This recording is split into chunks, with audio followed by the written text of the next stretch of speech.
আসসালামু আলাইকুম বন্ধুরা, সবাই কেমন আছেন? আমি রাশি, আমি আপনাদের সামনে ছোট্ট একটা ব্লগ নিয়ে এসেছি। তো আজকে ছুটির দিন বাসায় আছে, তো ভাবলাম ছোট্ট একটা ভিডিও বানাই, ব্লগ ভিডিও বানাই। তো আমি মশলাগুলো মাখিয়ে নিয়েছি, মিষ্টি কুমড়া, সিম, টমেটো ভাজা করব।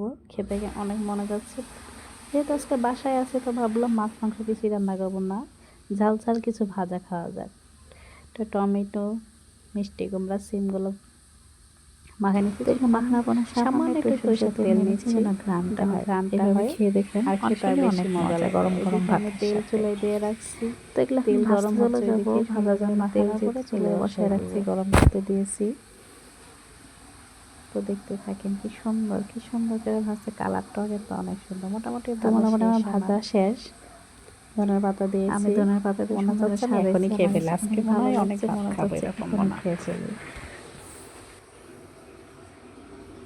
তো দেখা যাক আরেকদিকে বাড়ি থেকে একটা কষ্ট কি বন্ধু জানেন, আমি রাজশাহী মেয়ে, আমি হাতে কাজ করতে পারি না, তো এগুলো বাড়ি অর্ডার করে নিয়ে আসি, কুরিয়ার করে পাঠাইছে। আমি ছোটখাটো একটু কালারটা অনেক সুন্দর, কালারটা কিন্তু অনেক সুন্দর। আর এটা তো কালারটা তো বেশি আরো বেশি। কার কার ভালো লাগে অবশ্যই খুবই ভালো লাগছে, আপনাদের কিরকম লাগছে আমাকে অবশ্যই কমেন্টে জানাবেন। এটা হচ্ছে ব্যাক পার্ট, আর খরম পার্ট তো এর আগে দেখালাম। দুইটা কালারই কিন্তু অনেক সুন্দর, দুই হাতাতে কাজ করা আছে।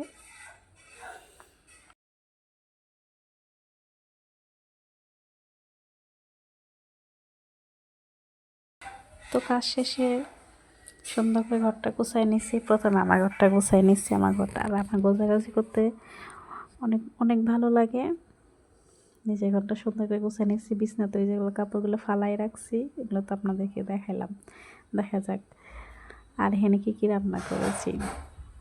এটা হচ্ছে আমাদের দেশের বড়ি, আমাদের রাজশাহীর বড়ি, কালাইয়ের, আর হচ্ছে জালি কুমড়া দিয়ে এগুলো বানাই। তো বাড়ির থেকে পাঠাইছে, সাথে গরম ভাত আছে, আর তো 3 রকম ভাজা আছে, সাথে আছে দেশি কই মাছ ভাজা। আজকে মনে হচ্ছে অনেক অনেক ভাত খাবো, যেহেতু অনেক পছন্দের খাবার। তো আমার ঘরটা যেহেতু আপনাকে দেখে দেখালাম, আমি আর পাশের রুমটা দেখাই। রান্নাঘরটা তো সুন্দর করে গুছাই নিয়েছি,